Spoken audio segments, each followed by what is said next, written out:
वक्रतुंड महाकाय सूर्यकोटी समप्रभा निर्विघ्नं कुरु मे देव सर्वकार्येषु सर्वदा। गुरुर्ब्रह्मा गुरुर्विष्णु गुरुर्देवो महेश्वरा गुरुर्साक्षात् परब्रह्मा तस्मै श्री गुरुवे नमः। सर्वमंगलमांगल्ये शिवे सर्वार्थसाधिके शरण्ये त्र्यंबके गौरी नारायणी नमोस्तुते। महायोगपीठे तटे भीमारथ्यं वरं पुण्डरीकाय दातं मुनीन्द्रे समागत्य तिष्ठं तमानन्दकन्दं परब्रह्मलिङ्गं भजे पाण्डुरङ्गं।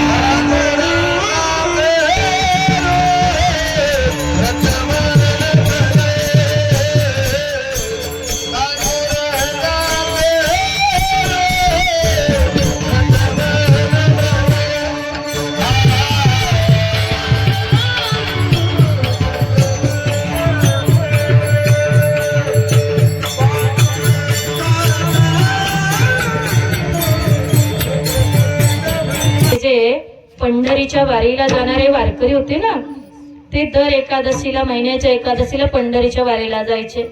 जणू काय मामांनी त्यांची परीक्षा घ्यायचं ठरवलं। एका पंढरीच्या वारीला जाताना मामाने त्या वारकऱ्याला बोलवलं आणि मग मामा त्या वारकऱ्याला म्हणतात, का हो तुम्ही तुमचा कामधंदा सोडून उद्योगधंदा सोडून पंढरीच्या वारीला कशाला जाता? आता नीट ऐका, मामाने स्वतः पंढरीची वारी केलेली आहे। रंगाच्या मंदिराच्या शिखराकडे बघ म्हणजे झालं। वारकरी बाबा म्हटले ठीक आहे। गेले पंढरपुराला, चंद्रभागेचं स्नान केलं, पुंडलिकरायाचं दर्शन घेतलं, गेले पांडुरंगाच्या दर्शनाला। पांडुरंगाच्या दर्शनाला गेल्यानंतर जसं मामांनी सांगितलं तसंच केलं। मामांनी दिलेला 1 रुपया हा बाळू धनगराने दिलाय म्हणून पांडुरंगाच्या चरणी अर्पण केला। आणि मामाने दुसरं काम सांगितलं होतं, मंदिरातून बाहेर आला की पांडुरंगाच्या मंदिराच्या शिखराकडे बघ। त्या वारकरी बाबाने तसंच केलं। ते वारकरी बाबा बाहेर आले आणि पांडुरंगाच्या मंदिराच्या शिखराकडे बघितलं। मात्र ज्यावेळी त्या वारकरी बाबांनी पांडुरंगाच्या मंदिराच्या शिखराकडे बघितलं ना माई बापा, त्यावेळी त्यांच्या आश्चर्याला सीमा शिल्लक राहिली नाही। कारण त्या वारकरी बाबांनी बघितलं की पांडुरंगाच्या मंदिराच्या शिखरावरती साक्षात सद्गुरू संत बाळूमामा आहे। त्या पोशाखामध्ये विराजमान आहेत।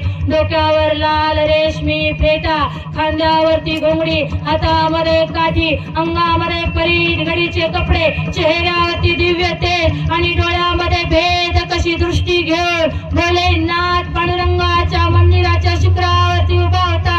मामा पांडुरंगाच्या मंदिराच्या शिखरावरती उभे होते। ज्यावेळी त्या वारकरी बाबांना ते दृश्य बघितले ना, त्यावेळी त्यांच्या लक्षात आलं की सद्गुरू संत बाळूमामा आणि पांडुरंग परमात्मा एकच आहे। शिवामध्ये आणि रामामध्ये अजिबात भेद नाही। अभंगाचं 3रं चरण।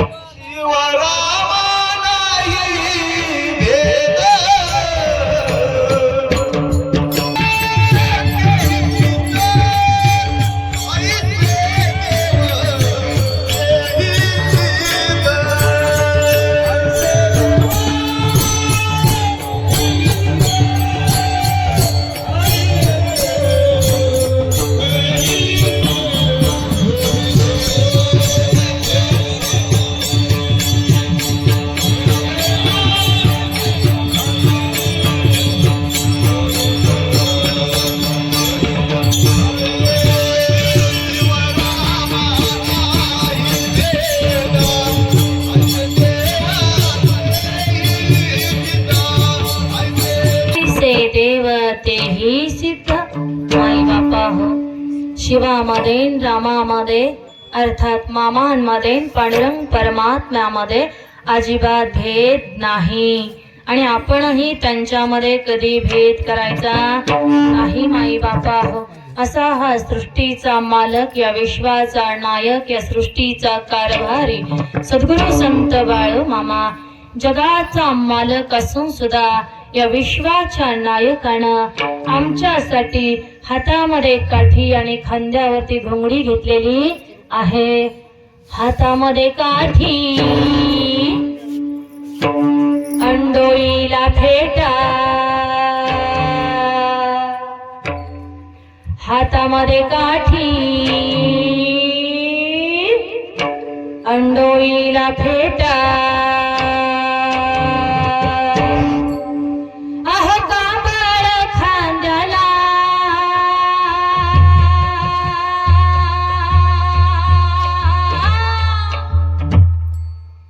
आदमापुराचा बाळू मामा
आदमापुराचा बाळू मामा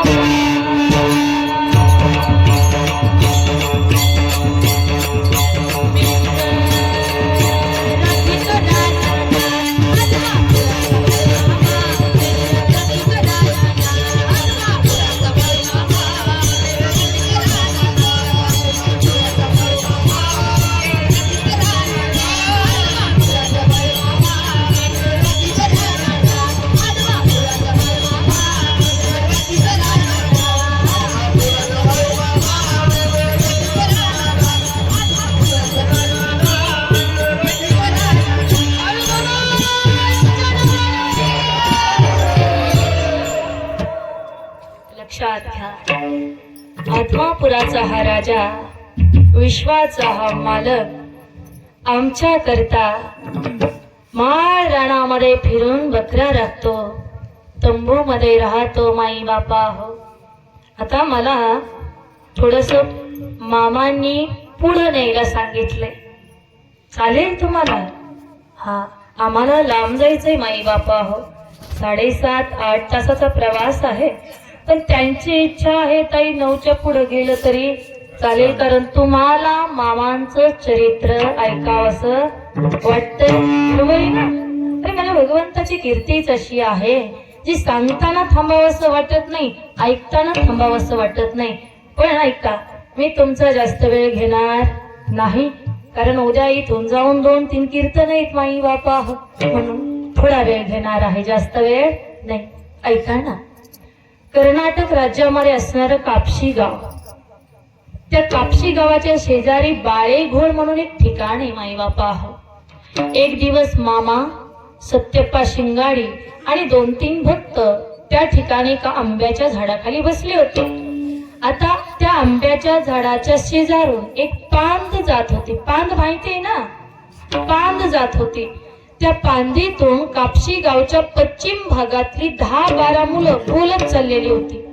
मग ती मुलं काय बोलत होती हे सगळं मामांना, मामाच्या भक्तांना ऐकायला येत होतं. मग ती 10-12 मुलं नेमकं काय म्हणत होती, तर ती मुलं एकमेकाला म्हणत होती की अरे बाळू मामा देव सांगतोय म्हणे, बाळू मामा चमत्कार दावतोय म्हणे, चला कसं आहे बघून तरी येऊया, काय चमत्कार दावतो ते तरी बघूया. गेली 12 वर्ष झाली आपण बाळू मामाला पाहावं म्हणतोय, पण ते काय आपल्याला घडत नाही. आता ही 10-12 मुलं असं बोलत चालली होती. त्यांचं बोलणं सगळं मामाने मामांच्या भक्तांनी ऐकलं, पण त्या मुलांना हे माहिती नव्हतं. मग पांदीतून जाताना त्यांनी झाडाखाली बसलेल्या या मंडळीला बघितलं आणि तिथूनच आवाज दिला, हो मंडळी, बाळू मामा धनगर कुठे माहिती का तुम्हाला? ऐकलं कुणी? मामांनी. आता मामांचे जे भक्त होते त्यांनी पण ऐकलं, पण मामांच्या समोर त्या पोरांना उत्तर कसं द्यायचं की अरे पोरांनो, तो बाळू धनगर इथंच बसलाय, असं कसं म्हणायचं? म्हणून ते भक्त काही बोललेच नाही, कुणी काही बोललं नाही. म्हणून मामा स्वतः त्या पोरांना म्हणतात, ए पोरांनो, तो बाळू धनगर वय तिकडे लांब डोंगरात आहे बघा. कसं भगवंत माई बापा, मी सांगितलं ना, मामा आहेत भोळे, दिसतात भोळे, तेवढे चतुर सुद्धा आहेत.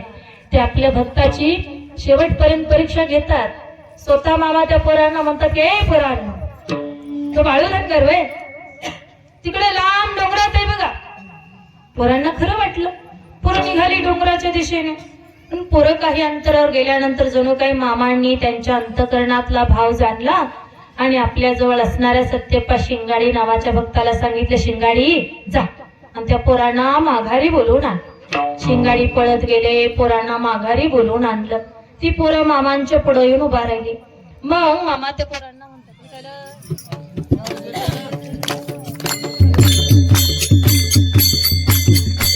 माई बापा हो ऐका ना. ती मुलं आली, मामांच्या पुढे येऊन उभा राहिली. मग मामा त्या मुलांना म्हणतात, ए पुराणनो, तो बाळू धनगर वय तो मीच आहे. तुम्हाला चमत्कार बघायचाय नव? मी चमत्कार धावतो, पण जर तुम्हाला चमत्कार बघायचा असेल तर अगोदर आपापल्या कमरा घट्ट पकडा आणि माझ्या आज्ञेचं पालन करा. जर तुम्ही माझ्या आज्ञेचं पालन करणार असाल तर मी चमत्कार धावतो, अन्यथा नाही.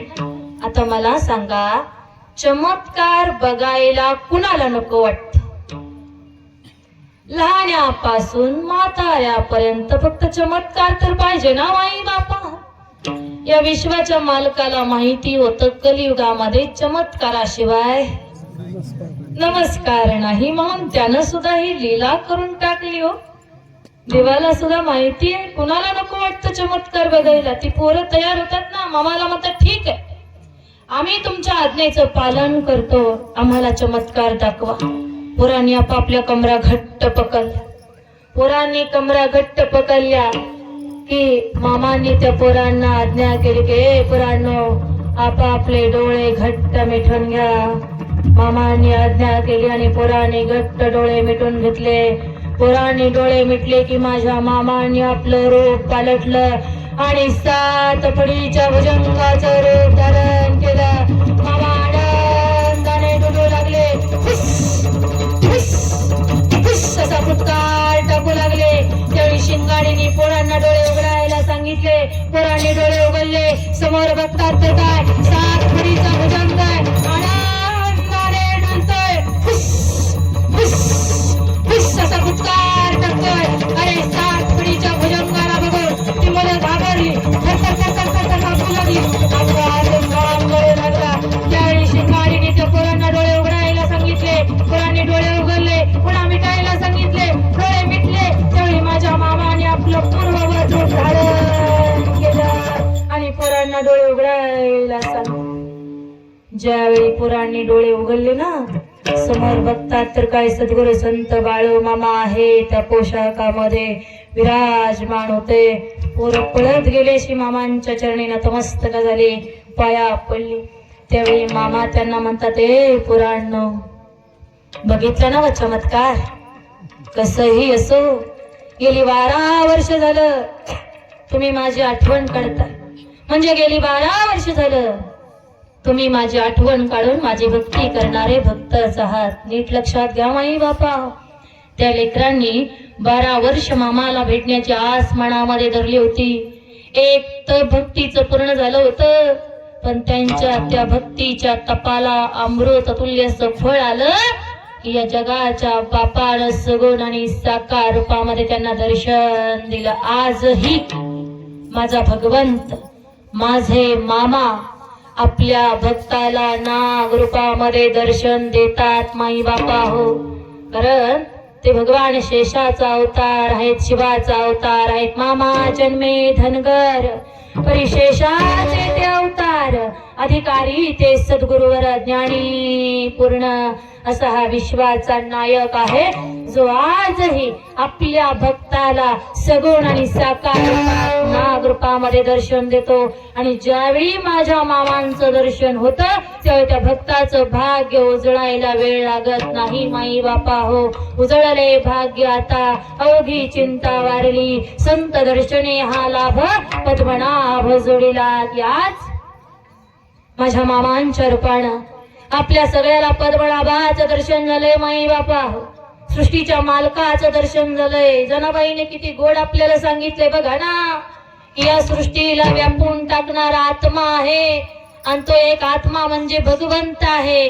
की त्या भगवंतानी, एका भगवंतानी आत्म्याच्या रूपानं पूर्ण सृष्टीला व्यापून टाकलंय. आणि तो एक भगवंत, तो पद्मनाभ, तो विश्वाचा मालक आपल्या समोर विराजमान झालेला आहे. अभंगाचं चौथं चरण.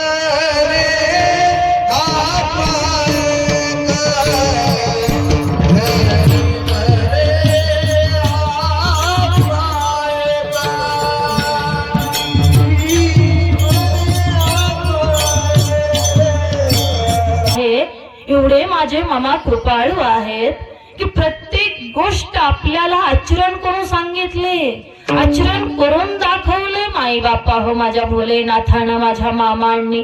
ऐका ना, 1937 सालामध्ये घडलेली घटना आहे.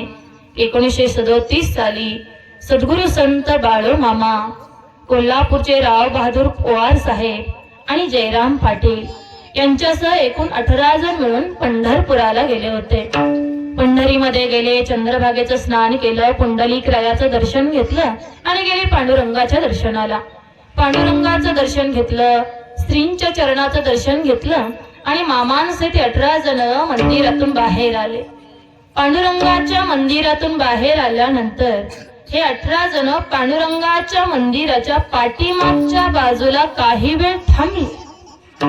त्या ठिकाणी थांबल्यानंतर त्यांनी एक दृश्य बघितलं की पांडुरंगाच्या मंदिरातून एक 60-65 वर्षाचा वृद्ध पळतच बाहेर आला, ज्याचा चेहरा प्रसन्न होता, ज्यानं सोवळं नेसलेलं होतं.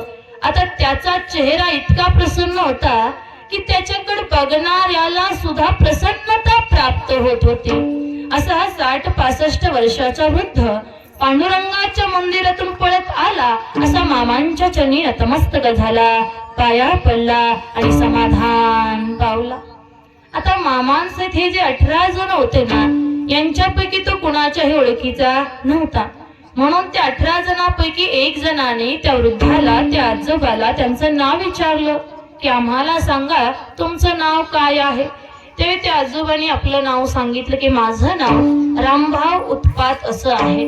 नाव सांगितलं आणि आजोबा निघून गेले. मात्र त्या दिवशी मामांचा मुक्काम पंढरपुरामध्येच होता. मुक्कामाला थांबल्यानंतर मामांनी पांडुरंगाच्या मंदिरामध्ये एक निरोप पाठवला की जे दुपारी सोवळं नेसून पळत येऊन प्रसन्न चेहऱ्याने माझ्या पाया पडले आणि समाधान पावले, ते रामभाव उत्पात नावाचे व्यक्ती, त्यांनी आता मला पुन्हा एकदा येऊन भेटावं. असा हा मामांनी पांडुरंगाच्या मंदिरामध्ये निरोप पाठवला. मामांचा निरोप पांडुरंगाच्या मंदिरामध्ये पोहोचला की रामभाव उत्पात नावाचे व्यक्ती मामाला भेटायला आले. मात्र आश्चर्याची गोष्ट अशी होती माई बापा हो, की जे दुपारी सोहळं नेसून पळत येऊन प्रसन्न चेहऱ्याने मामांच्या पाया पडले आणि समाधान पावले, ते रामभाव उत्पात नावाचे व्यक्ती आता येताना असे येत होते की जणू काही मामाला कधी बघितलंच नाही.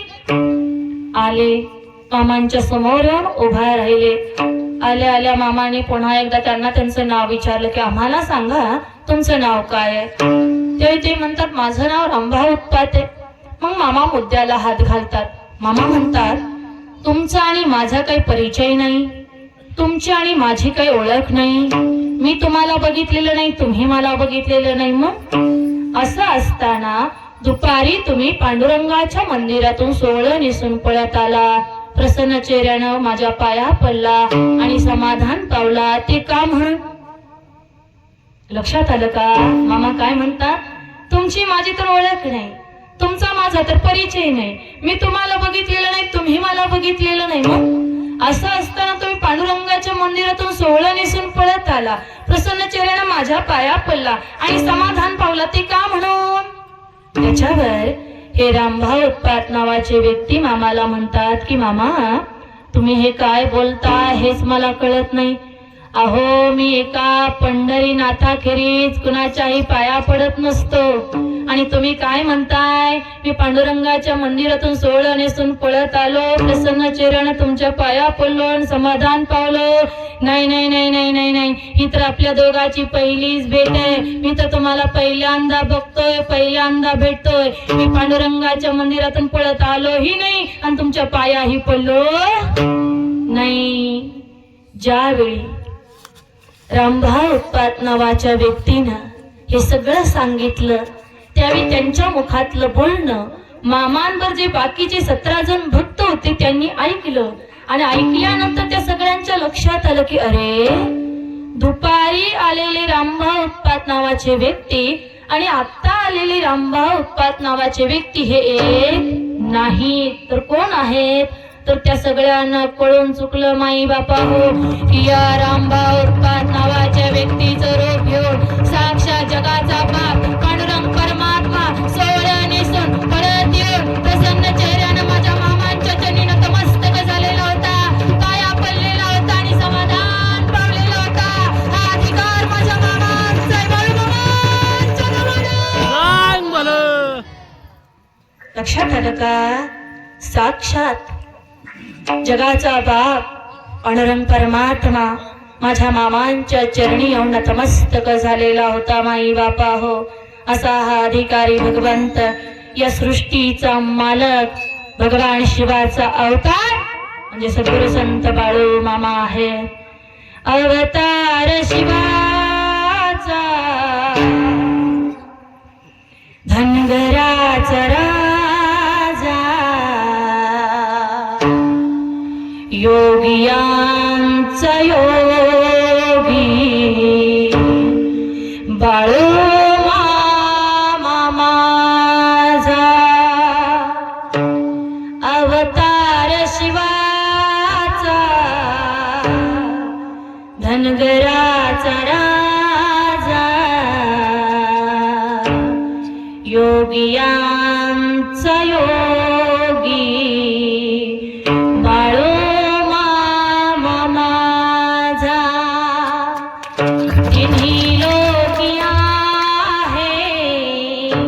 ज्याचा गाजावाजा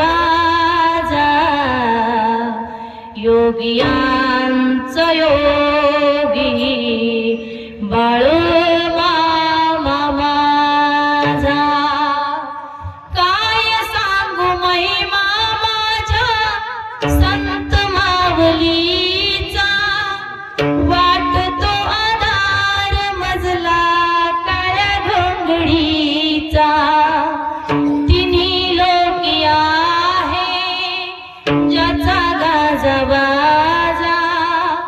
योगियांचा योगी बाळू मामा माझा, बाळू मामा माझा.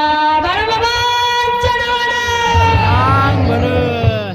असा हा भगवान शिवाचा अवतार म्हणजे माझे मामा आहेत. ऐका ना, दुसऱ्या दिवशी मामांसहित हे 18 जण गोपाळपुराला गेले.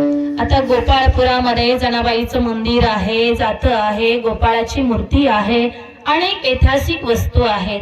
मग मामांसहित हे 18 जण मंदिरातून सगळं काही बघत बघत चालले होते. सगळं काही बघत जात असताना त्या सगळ्यांनी एक दृश्य बघितलं की जनाबाईच्या मंदिरातून एक 70 वर्षाची म्हातारी बाहेर आली, जिच्या अंगावरती फटकी साडी होती. ती म्हातारी आली अशी मामांच्या चरणी नतमस्तक झाली, पाया पडली आणि समाधान पावली. आता ती म्हातारी कोण होती, मामांच्या पाया का पडली हे मामांना माहिती होतं, पण मामांबरोबर असणाऱ्या बाकीच्या भक्त मंडळीला हे माहिती नव्हतं. म्हणून मामा खड्या आवाजामध्ये त्या म्हातारीला म्हणतात, ए म्हातारे, तू माझ्या पाया का म्हणून पडलीस बरं? काय म्हणतात? ए म्हातारे, तू माझ्या का म्हणून पाया पडलीस बरं? त्याच्यावर ती म्हातारी मामाला म्हणते की अरे, पूर्वी श्रीकृष्ण आला होता गोपाळांना घेऊन, त्याच्यावर आता तूच आला एवढ्या सगळ्या लोकांना घेऊन, म्हणून मी फक्त तुझ्याच पाया पडले, बाकी कुणाच्या पाया पडले नाही का? कारण ती कुणी साधी सुधी म्हातारी नव्हती माई बापा हो, ज्यांचा अभंग आज आपण सेवेसाठी निवडलेला आहे. अशा भगवंताच्या लाडक्या भक्त, भगवंत ज्यांच्याशी बोलत होते, ज्यांच्या बरोबर चालत होते, ज्यांना कामामध्ये मदत करू लागत होते, ज्यांच्याशिवाय भगवंताचंही मन रमत नव्हतं, अशा संत श्रेष्ठ जनाबाई होत्या, ज्या 70 वर्षाच्या म्हातारीचं रूप घेऊन माझ्या मामांच्या चरणी नतमस्तक झालेल्या होत्या आणि समाधान पावलेल्या होत्या. असा अधिकारी भगवंत आज आपल्या समोर विराजमान झालेला आहे. लक्षात आलं का माई बापा हो, की माझे मामा या सृष्टीचा मालक आपल्या सगळ्यांसाठी इथे येऊन विराजमान झालेला. तर काय गरज आहे हो माझ्या मामाला साधारण धनगराचा अवतार घ्यायची?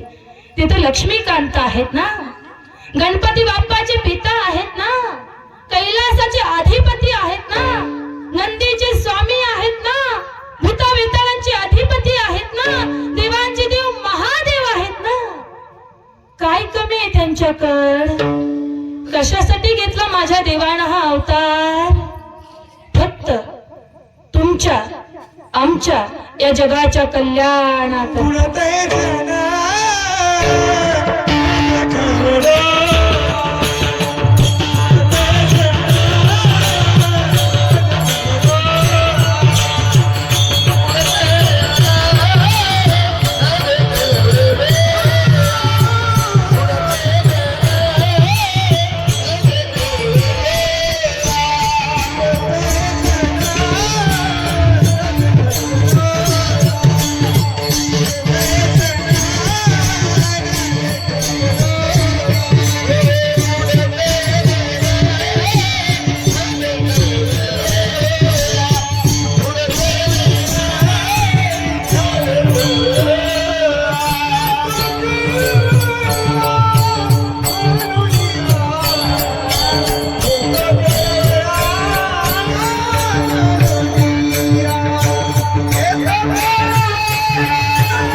येतो कळवळा म्हणोनिया माई बापा हो.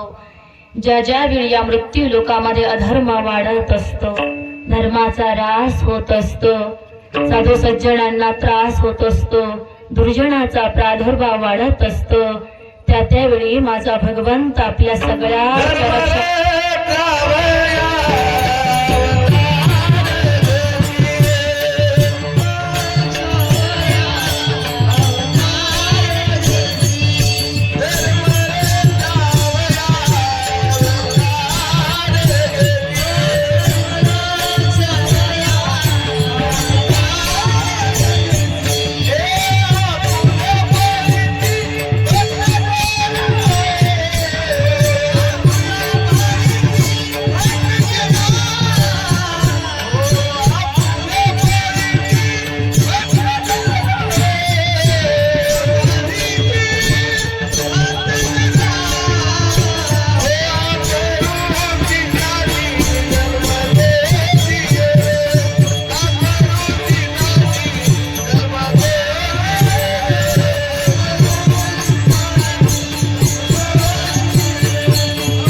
रक्षावया अवतार घेसी आपुल्या पाळीशी भक्तजना धर्माचे पालन करणे पाखंड खंडन हेची आम्हा करणे काम बीज वाढवावे नाम अवतार तुम्हा धराया कारण उद्धराया जन जड जीव आम्हासाठी अवतार मत्स्य कुर्मादी सुख सुकर ऐसी कृपावंत कोण माझे विठाई वाचून माई बापा हो आपल्या सगळ्यांचा उद्धार करण्यासाठी आपल्या सगळ्यांना सुखी ठेवण्या